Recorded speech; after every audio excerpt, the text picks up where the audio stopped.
con retrocesos o con todavía ausencias.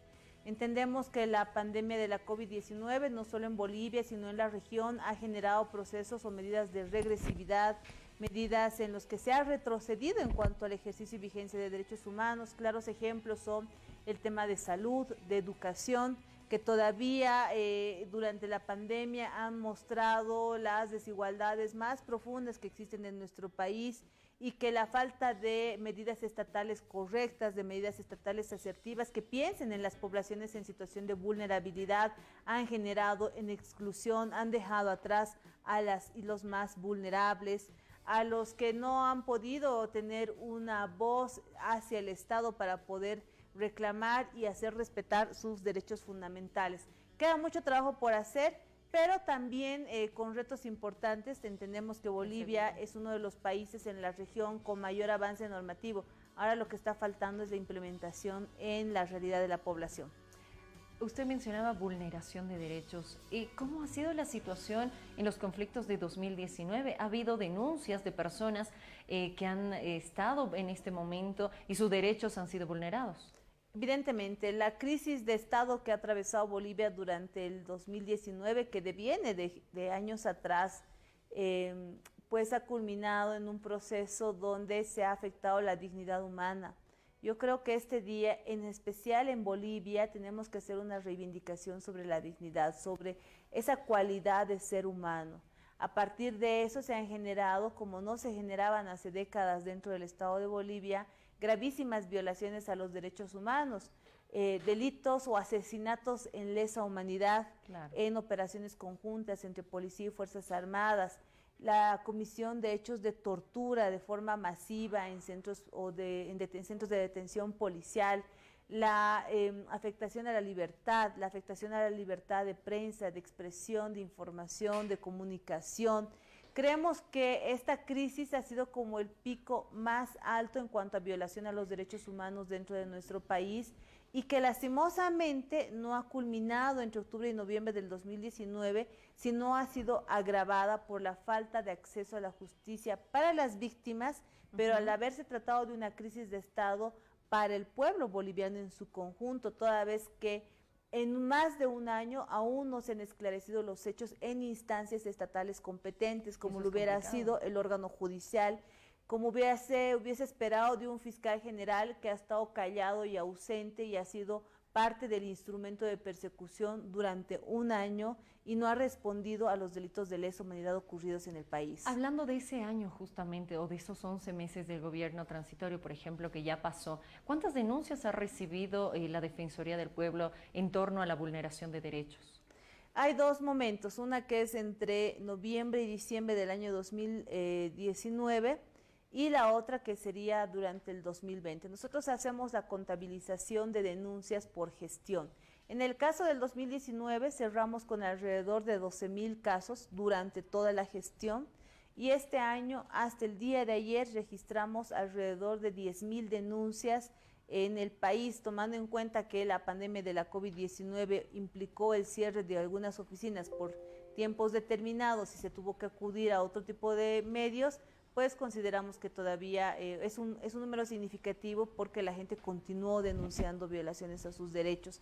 Creo que hay que recordar que en el gobierno transitorio, particularmente el 2020, una particularidad eran las violaciones de poblaciones o de colectivos. El ejemplo de los de Huarahuara, de los bolivianos que querían ingresar por la frontera de Chile, que lo mismo se replicó en el caso de la frontera con Argentina o en la frontera con Brasil, donde podría haber sido un caso abierto por la Defensoría del Pueblo, pero eran cientos de personas afectadas. Importante estos datos que usted menciona. ¿Y qué es lo que procede ya después de estas denuncias? La Defensoría del Pueblo tiene competencia para atender las denuncias contra instancias públicas o las privadas prestadoras de servicios públicos. En este caso, en casi un 60% se ha abierto procesos de investigación formal, que en muchos casos se ha logrado la subsanación de los derechos, el cese de las vulneraciones, en otros se han activado acciones constitucionales, incluso acciones ante instancias internacionales, y en otros seguramente acabarán con resoluciones defensoriales antes de culminar la gestión 2020. ¿Cómo evaluaría este año, esta gestión en torno a los derechos humanos? ¿Han habido tal vez avances, retrocesos desde su perspectiva? Han habido retrocesos. No olvidemos que la gestión 2020 arrastra la crisis del 2019 o el pico de conflictividad del 2019 y la falta de acceso a la justicia, yo reitero, un agravante dentro del Estado en violación de derechos humanos y la pandemia. O sea, es como que Bolivia fue azotada por diferentes crisis políticas, social, sanitaria, constitucional en el marco del gobierno que estaba al mando y pues no ha permitido que el Estado responda hacia la población. Entonces, todo lo que era el tratamiento de violencias, si bien nosotros fuimos muy críticos durante los inicios del 2019 al grado de implementación de las leyes dentro de nuestro país, pues el 2020 fue ahondada la crisis de violencia, no se generaron medidas de protección reforzada durante la pandemia para niñas y adolescencias, especialmente en casos de violencia sexual.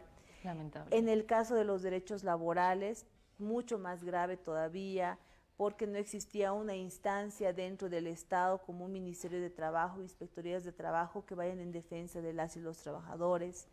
En el caso del sistema de justicia, creemos que es un problema, un mal estructural endémico de nuestro Estado, pero que justamente durante el 2020 debe ser una de las es la segunda institución más denunciada y la segunda problemática más denunciada por la población. Sí, y nos referimos a jueces, fiscales, el IDIF, la FELC-CC, la FELC-CB, porque no responden a la población, no solamente porque vayan de acuerdo al timón de poder y ellos se vayan acomodando, sino principalmente porque no responden a las pequeñas demandas, al ciudadano de a pie que lleva su causa, su conflicto al sistema, no consigue una respuesta. Y ahí, justamente, si bien desde su punto de vista y la evaluación que ha realizado el 2020 no ha sido un buen año en torno a la vulneración de derechos y demás, ¿y cómo la Defensoría del Pueblo va a trabajar en los próximos meses, años? ¿Cuáles las proyecciones? Como Defensoría del Pueblo, en el caso de educación, nosotros estamos teniendo acercamientos muy importantes al Ministerio para poder participar del plan para iniciar la gestión 2021. Nosotros tenemos informes especiales de evaluación de cómo ocurrió el 2020 en la gestión escolar en cuanto a educación a distancia, la educación virtual, también en relación al Decreto Supremo 4068, si no recuerdo mal. Entonces vamos a intervenir también desde las denuncias de la población para que sean consideradas en el reinicio de la gestión escolar. En el tema de salud, nosotros hemos realizado un informe especial sobre la COVID-19 y las medidas de prevención, de protección y de atención que se asumieron dentro del Estado en Bolivia. No para generar un proceso de responsabilidad, que eso evidentemente tiene que darse contra el gobierno transitorio, sino principalmente para que no se repitan los mismos errores. Yo veía en el caso del ministro de Gobierno, hablaba sobre estas pruebas de ELISA.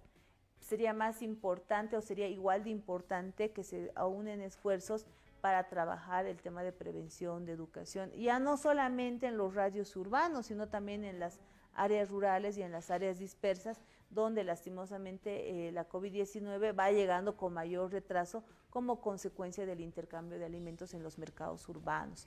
Ese y otros temas. En el tema de violencia, perdón, eso sí yo quiero anunciarlo, como Defensoría del Pueblo, alarmados por la situación en especial, y yo lo digo con mucha responsabilidad en el tema de violencia sexual a niñez y adolescencia, la falta de medidas de protección reforzada durante el 2020 ha generado un proceso de revictimización y de números o cifras negras en casos de violencia sexual para la niñez y adolescencia. ¿Qué es lo que vamos a hacer como Defensoría del Pueblo? Estamos ingresando hacia poblaciones más vulnerables con procesos de incidencia en educación para fortalecer denuncia, pero en paralelo hacia las defensorías de la niñez y adolescencia para que tengan la capacidad de resolver esa denuncia. Creemos que eso es fundamental y finalmente vamos a hacer incidencia en las subnacionales. Bien, permítame un instante, vamos a enlazarnos nuevamente con nuestra periodista Roxana Mendiola. El ministro de Gobierno está vertiendo palabras. Adelante, Roxana. Así